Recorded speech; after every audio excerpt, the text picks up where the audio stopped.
The problem is with things like endurance sports is what you deem failure to yourself is completely different as to what others deem failure. So I'm going to go to Barcelona and I want to do 9:59. If I go there and do 10:01, it's a personal best Ironman and everyone's going to go, oh, that's amazing, mate, you did an Ironman in 10 hours, 1 minute, that's great. But I'm going to be massively disappointed.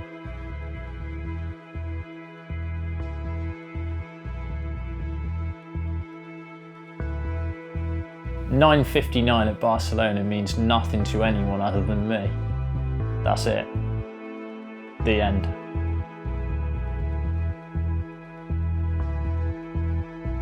Doing something like an Ironman ratifies the whole reason why you train. Do you know what I mean? If you just go out and train, then I'm kind of a targets-driven person. I want to know how fast I went. I want to know if I'm improving this year. And unless you race, you never know. You just go out and ride your bike for 5 hours. Well, was that better than last time I rode my bike for 5 hours? I don't know. So I'm goal-driven in order to see how I'm progressing, and there's no better way of seeing how you're progressing than racing against other people. Yeah, I've done one a couple of years ago down in Weymouth in the UK. I was aiming for around 11 hours. You've never ever done 11 hours worth of exercise, you've got no idea how that's going to feel. That's the difficulty in it, really. And you know it's going to hurt, and you know it's going to be mind over matter for a lot of it. So yeah, from going to just under 11 hours at Weymouth to I'm aiming to go just under 10 hours at Barcelona, it's quite a big step up, really. I'm not sure if it's achievable. We'll see on race day. The swim will be the same. I'm hoping to lose about 40 to 45 minutes off my bike time at Barcelona, do the same transitions, and then I need to run about 10 minutes quicker. When you get to your adult life and you get a proper job and it all kind of slips away, and I just ended up in the rat race of modern society where you put on some weight and you're working in a job where you sit down all day. And I don't remember the process of going from skinny, fit teenager to being like mid-20s, overweight, looking in the mirror going, what happened to me? So if you want to turn it around, you've got to do something about it. And I'm not the sort of person that can just go, oh, well, I'll go out running every day and I'll just get fit. I have to sign up for something where I've got an event that I'm aiming for and train towards that event. And that's what triathlons did for me, really, was, you know, you put something in the calendar, there's a marker in the calendar, there's something to train for. You are going to be there at 5 a.m, racking your bike, putting a wetsuit on, and if you haven't put the effort in, it's going to be horrible. So put the effort in. What's your prediction in terms of how realistic you think it is going under 10 hours? I'm 50-50, as if that would ever happen. I should be going to Barcelona and going, I want to finish in the top 5%, or I want to finish in the top 2%. Whereas running a race for a particular time is completely the wrong way to go about it. Well, it might be a really hot day, it might be really windy, it might be really choppy. You actually want to finish in a particular percentage in the field. But 10 hours seems to be a bit like a 3-hour marathon. If, you know, there's runners out there, 3-hour marathon's always kind of the golden, you know, the golden time that people aspire to. And I think like a sub 10-hour Ironman is the, you know, that's kind of like the pinnacle of the amateur triathlete. Tomorrow I'm going to do basically a full-on dress rehearsal for Barcelona. I'm calling it a metric Ironman, so it's just going to be 2.4 kilometre swim instead of a 2.4 mile swim. Same again for the bike, same again for the run. So total will be 140.2 kilometres instead of miles. And it's literally 62% of an Ironman. Hoping to do it about 6 hours to 6 hours 10. You can't do an Ironman in training for an Ironman because you just kill yourself for the next month. Basically, you're not gonna improve that way. So this is probably as close to like race conditions as I can possibly get without completely killing myself.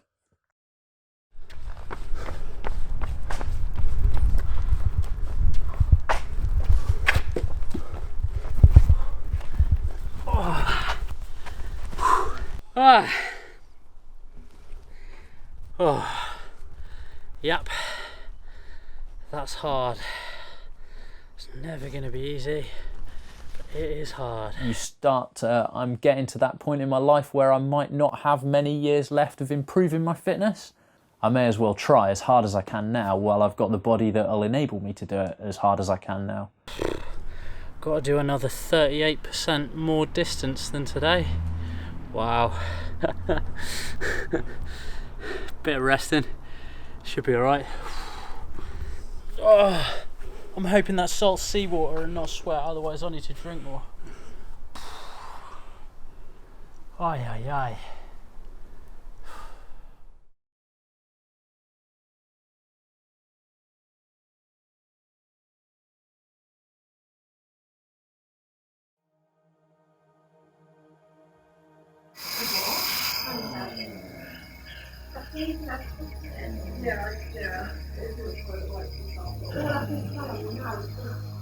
Really bad stomach pains. I went to see the doctor in the morning and he had a bit of a prod around and said, "We'll get you booked in with a surgeon, just have a chat in a couple of hours time." So I straight down to the hospital and the surgeon saw me straight away and had a prod around and said, "Yeah, we've got a slot in theatre in like 3 hours, we'll whip your appendix out."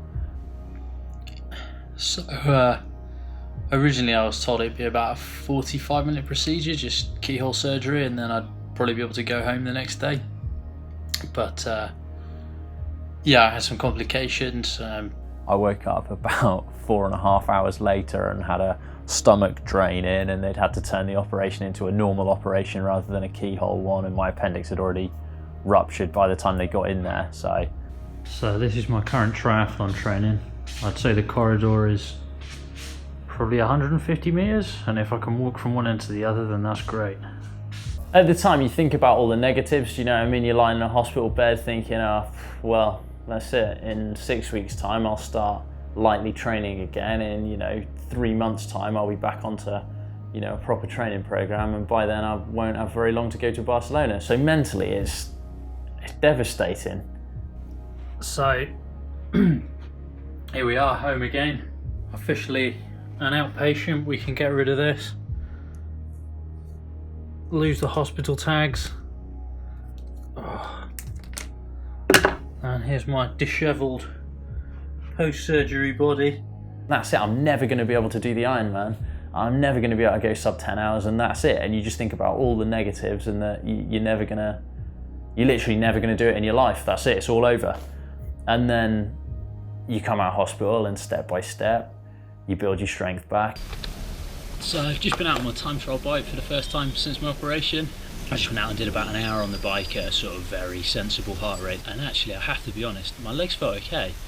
The bit where I've had my operation, my actual scar, the seam of my triathlon suit just runs straight over the top of the scar, and that was the limiting thing. I was going to do an hour and a half, but I had to come home after an hour because it's just hurting. You have to accept that you set yourself a training program and you've got to take it in your stride. I'm not kind of pretending to be anything I'm not. I'm not a pro triathlete. I'm an average guy. I've got a full-time job. I've got a family. And in hindsight now, it's easy to look back and think about it, but it was actually good for me because you can overtrain, and the tedium of just training day in, day out, week in, week out, it can actually set you back. Whereas I had a complete month and a half off and I did nothing. And when you start, you've got more drive, you've got more motivation, you're more rested, your body's had a proper recovery. And actually it was probably good for me. I never would have been able to force myself to have that kind of break without an injury or an illness or a hospital trip. So it probably did me a favor in the long run.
We're here, there's the finish line.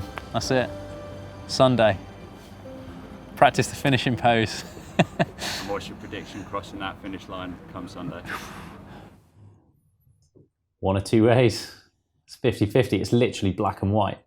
It's 10 hours and 1 second, or it's 9:59:59. There's no like, you know, if I do 11 hours or 12 hours, I'll feel exactly the same as I would doing 10 hours 1 second. You know, I've obviously been in hospital, had my appendix out and thought I was gonna have to cancel it and so on and so forth. And you just go through this whole long journey, and it seems like the last 5 months of my life have all been building up to today.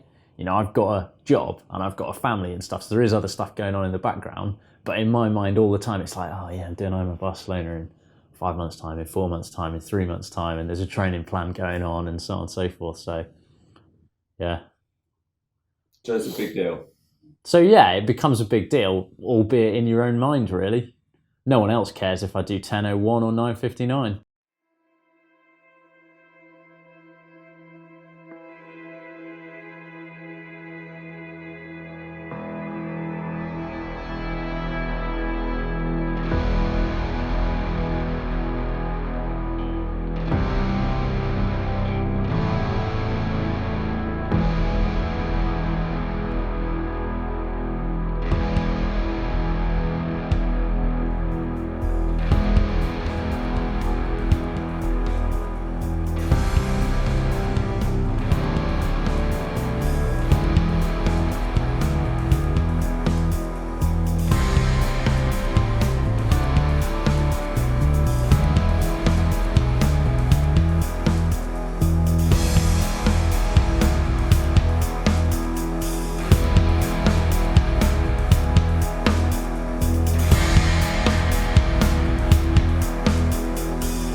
How you feeling? Hurting now. Just hurts. Scale of 1 to 10 the plane? 10.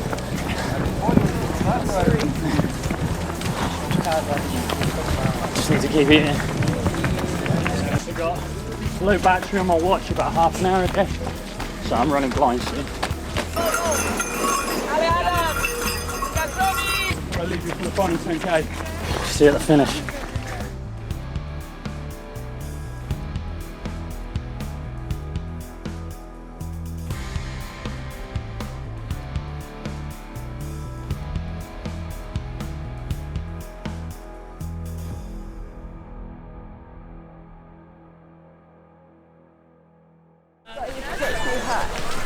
Thank you for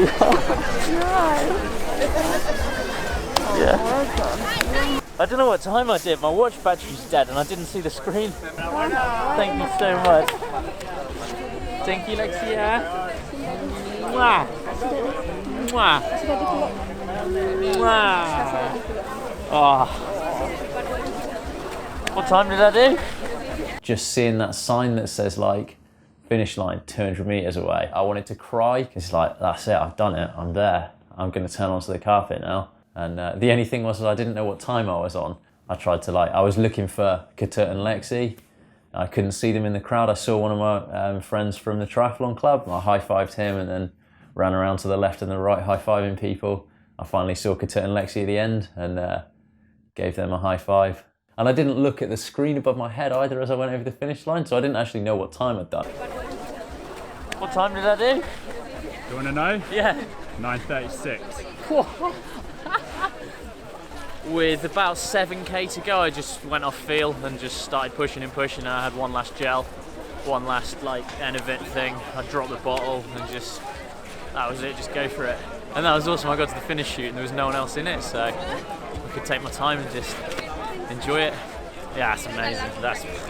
I think she was probably more relieved than I was that I did sub 10 hours, because now she knows I don't have to sign up for another one and try and do it again. And they were brilliant. Obviously, you know, our daughter's 20 months old. yeah, they were down there at first thing on the bike course, and I saw them on the turnaround on the bike course, and then they were there for every lap of the run course. And after I finished, it started tipping it down with rain, and they were just waiting outside the change tent in the rain for me to go and get my recovery food and get changed and everything.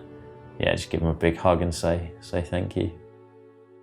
None of those 3,400 competitors or whatever there were yesterday have got to that start line without putting themselves through a significant amount of training, you know, sacrificing things, etc., etc. And everyone's got their own story. You know, there's cancer survivors there that have been in absolutely no shape to do a 5K that have gone, I need to do an Ironman in 2 years' time, and they've, you know, trained and trained and trained, and they're doing it for charity and they're doing it for a good cause and all that sort of stuff, and they get to the finish line just before the cut-off in, like, you know, 15 hours, and they're an emotional wreck because, you know, that was their goal.